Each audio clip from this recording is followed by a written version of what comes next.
It's not a game, it's a rich thing.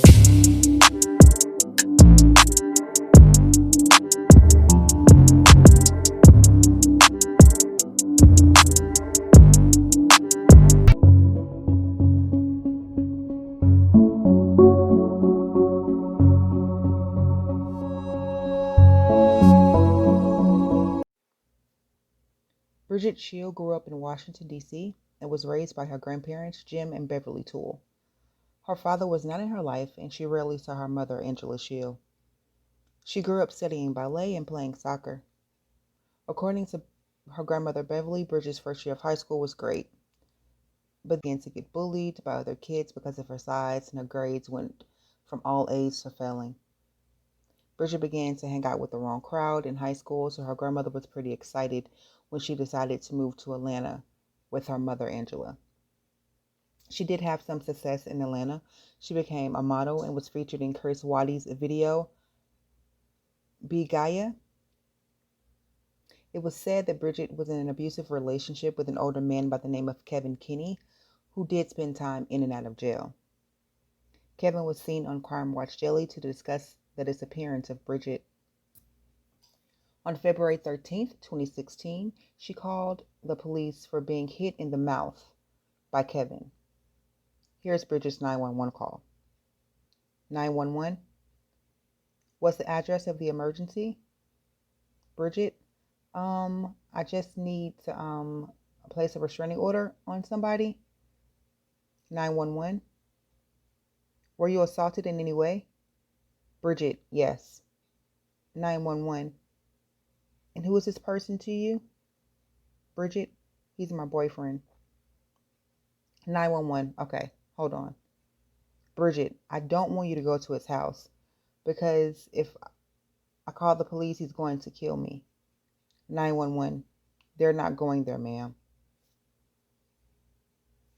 Bridget goes on to tell the police that Kevin hit her in the face, but ultimately decided not to press charges. Just 2 days later, the police returned to Kevin's home, but it wasn't for Kevin. It was for Bridget, who was fighting another woman, Kevin's other woman. Bridget lived with Kevin and the mother of his child, a woman by the name of Brittany Alaka, if I'm pronouncing her name correct. During his interview with Crime Watch Daily, he informed the interviewer that he moved Bridget in because he didn't like her living situation at the time, and he felt more comfortable with her living there. He did also advise that that wasn't the best idea to move your current girlfriend in with the mother of your child and your child. It just wasn't a good living situation.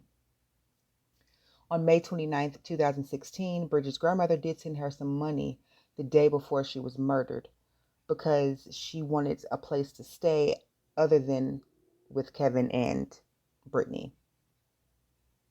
There were claims that Bridget did advertise as an escort on Backpage for income. Her friends did recall her being desperate for money. This may be what Kevin was referring to in his interview with Crime Watch Daily, but these are all just claims, not really sure.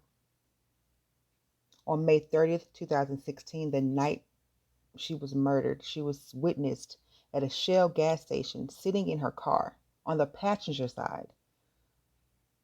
The Shell gas station was located on Rockbridge Road and Memorial Drive. She was seen around 11:30 p.m. Along with her were two unidentified black males. One was later found out to be Chris Spencer. Now, Chris Spencer is a whole nother case on his own. I will have another video, our Serial Killer Sunday series, so stay tuned for that video. Now, although the vehicle was Bridget's, she was sitting in the passenger side seat, not the driver's seat. One of the other males were driving. Exactly who, we're not sure. Now, it's the same witness that saw Brittany at the gas station also saw a Of course, Brittany's face, she did say she didn't look like she was scared to be with the men that she was with, but she did say she looked nervous. Like she wasn't like petrified, like somebody help me, but you can tell she was a little uneasy with the two men that she was with. Unfortunately, at the young age of 19, Bridget was found dead in Oakland City Park on May 31st, 2016. She was shot 7 times in her back, her legs, and her buttocks. Bridget was found naked, being circled by dogs.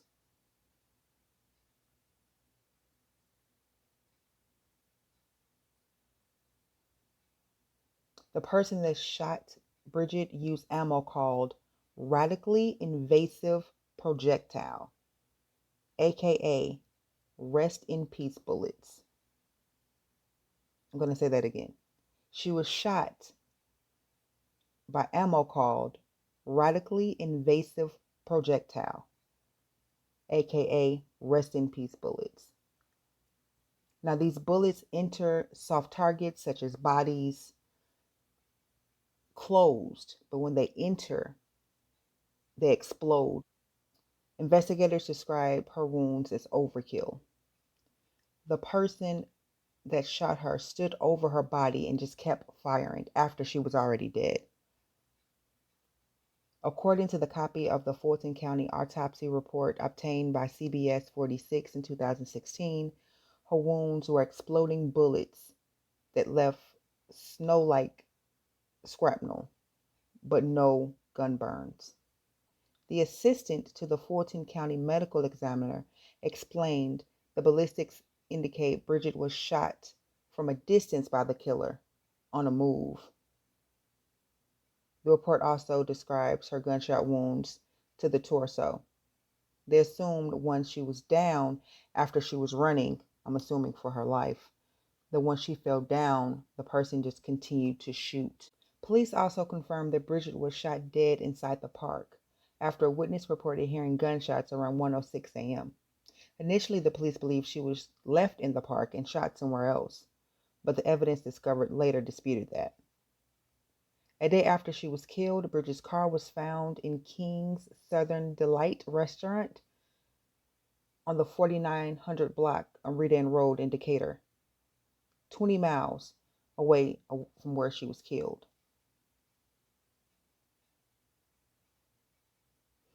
In June 2019, Christopher Spencer, age 28, who was already in prison serving a life sentence for one of the 5 killings he was already linked to,